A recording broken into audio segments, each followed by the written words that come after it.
Salut tout le monde, aujourd'hui je vais vous faire une petite vidéo de présentation de tous les ustensiles de massage. Alors je dois avoir à peu près tous les ustensiles de massage qui existent sur la planète, j'ai quand même une bonne approche des ustensiles de massage.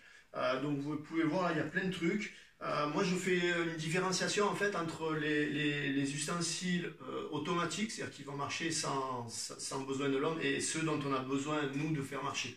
Donc on va commencer par le plus commun pour moi, c'est la balle de massage. La balle de massage, il y a différentes duretés. Au début, si vous n'êtes pas habitué aux automassages, avec la balle de massage, je vous conseille de prendre une balle de tennis un peu vieille. Elle sera molle et ce sera plus facile pour masser les tissus. Plus vous allez être habitué, vous verrez que très vite vous allez avoir besoin, plus vous allez être habitué d'avoir une balle dure pour vraiment aller en profondeur dans les massages. Alors la balle de tennis, la balle de massage, elle s'utilise généralement contre un mur. D'accord? Et c'est mon corps qui va aller faire le massage lui-même. Je peux m'en servir pour les épaules, je peux m'en servir pour les pectoraux devant, je peux m'en servir pour le dos. Je m'en sers aussi très bien. Je m'en sers, je me mets sur une chaise, je mets la balle de massage, je fais les ischio-jambiers avec. D'accord? La balle de massage permet de faire des mouvements latéraux par rapport aux muscles. D'accord? Et on verra après, par exemple, le rouleau de massage ne permet pas de faire. Donc la balle de massage c'est pas mal, il suffit juste d'avoir une surface, de mettre la balle entre la surface et le muscle, par exemple là pour le fessier, et puis de venir masser. Vous pouvez le faire par terre, vous pouvez le faire contre mur. Donc la balle de massage c'est très bien. Un autre avantage de la balle de massage, c'est que je peux l'emporter de partout. Elle est facilement transportable. Si je pars par exemple en voyage, ou même je la mets dans mon sac, au bureau, quand j'ai 10 minutes, je veux me masser, je prends ma balle de massage. Et dernier avantage, c'est qu'évidemment ça coûte très peu cher. Donc il en existe différentes sortes. Voici celle-ci, il y a 2 boules, en fait c'est pour la colonne vertébrale, c'est déjà plus spécifique comme travail. Donc la balle de massage, super réglo. Le deuxième truc c'est les rouleaux. Vous avez certainement déjà entendu parler des rouleaux de massage, vous en avez certainement peut-être même chez vous. Les rouleaux de massage, il en existe différentes sortes, différentes formes, et notamment au niveau de la dureté, et de l'espacement des picots. Là, celui-ci est assez dur, mais les picots sont vraiment petits, la taille des picots est petite, et les picots ne sont pas trop espacés. D'accord? Plus les picots vont être espacés et plus ils vont être durs, plus ça va rentrer à l'intérieur du tissu. Donc après, c'est selon votre niveau. Je vous conseille de commencer par, au début, un rouleau qui n'est pas trop dur. D'accord? Et puis, au fur et à mesure, vous allez passer sur du plus difficile. Alors les rouleaux c'est bien parce que on peut faire toutes les jambes avec les rouleaux, devant, les ischios, on peut faire les fessiers, on peut faire les muscles du dos, d'accord? Donc en fait on peut tout faire. Le rouleau il a un autre avantage, c'est que vous pouvez travailler non pas les massages mais les ouvertures de cage par exemple. Vous pouvez travailler la mobilité du dos, vous pouvez travailler voilà, les étirements du dos. Donc c'est pas mal pour également étirer le dos. L'inconvénient pour moi du rouleau de massage, c'est quand même c'est assez gros. Bien que ce que je vais vous montrer après, vous verrez ils ont fait un truc qui est pas mal, c'est assez gros. Souvent le massage avec le rouleau, ce sont des massages qui vont dans le sens des fibres. Alors que les massages les plus efficaces, ce sont les MTP, les massages transversaux profonds. Par exemple, la balle, elle peut masser transversalement. Avec le rouleau, c'est beaucoup plus difficile, à part les fessiers. D'accord? Donc ça a ses inconvénients et ses avantages. Là, regardez ce qu'ils ont fait il n'y a pas longtemps. C'était un rouleau de massage transportable. C'est très bien. Alors là, c'est magique. Il est tout plat. Je peux le mettre dans une valise et puis hop, boum, voilà, hop. Vous avez vu? Voilà, c'est génial. Et puis, je peux me masser avec mon rouleau. Okay. Le troisième ustensile que je vais vous montrer, c'est le bâton de massage. Le fameux bâton de massage que vous connaissez certainement aussi. Alors là, il est pas mal du tout parce qu'on peut exercer, c'est nous qui réglons en fait la pression qu'on va faire sur le muscle. D'accord? Et puis, ce qui est très bien aussi, c'est de bien sentir les points où on a mal.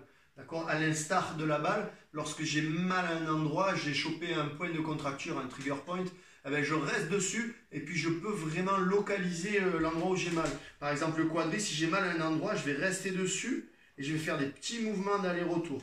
D'accord? Par contre, le rouleau, c'est le bâton de massage, pardon, c'est comme le rouleau de massage, je ne peux pas faire de massage transversaux et ça, c'est un peu dommage.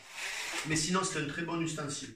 Après, le dernier des ustensiles, on va dire, où c'est moi qui fais marcher l'ustensile, c'est la canne de massage. Alors la canne de massage, moi je m'en sers quasiment uniquement que pour les trapèzes et le cou.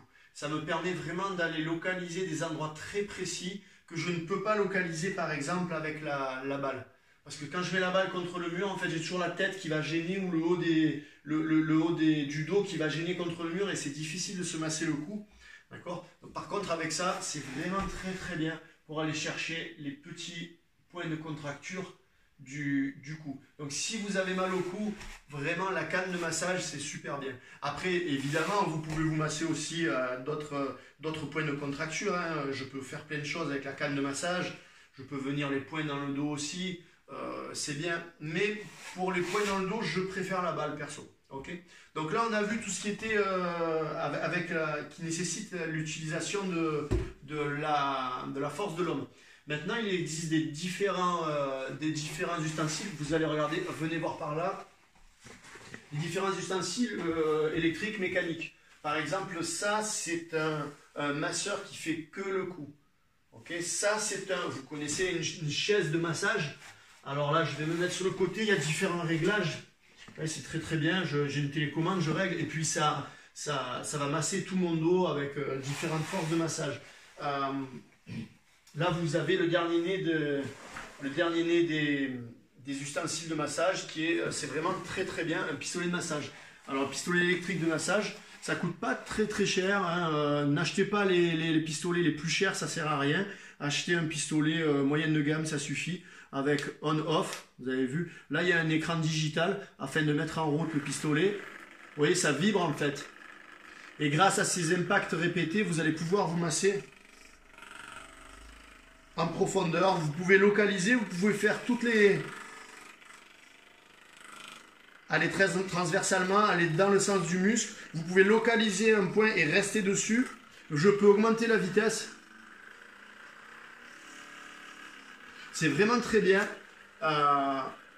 Moi, depuis que je l'ai, je m'en sers beaucoup pour détendre le muscle ou pour préparer le muscle avant l'effort. Hein. Je passe des... Voilà. Et je cherche les points où j'ai mal, je reste dessus, ou je le fais avant l'entraînement pour vraiment m'échauffer. Alors, c'est pas mal du tout.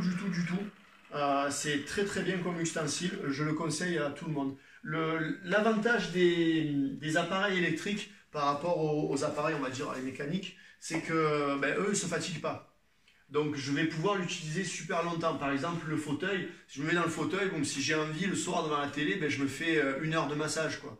Par contre, si je vais faire 1 heure de massage au rouleau, c'est fatigant parce que là, je vais être en appui sur mes bras par exemple. Je suis avec la canne, je dois forcer aussi avec mes bras. Tandis qu'avec les ustensiles autonomes, je ne force pas du tout. Donc c'est très très bien, je pense que c'est bien d'avoir les deux. Voilà, c'est pour ça que moi j'ai acheté tout ça parce que j'ai besoin de tout, c'est mieux d'avoir tout. Après c'est sûr, ça a un coût, surtout les électriques, mais dans l'ensemble, si vous faites beaucoup de sport et que vous êtes souvent fatigué, franchement, c'est de l'argent bien investi. Voilà, j'espère que cette petite présentation vous aura plu et puis on se retrouve pour de nouvelles vidéos. Allez, tchuss!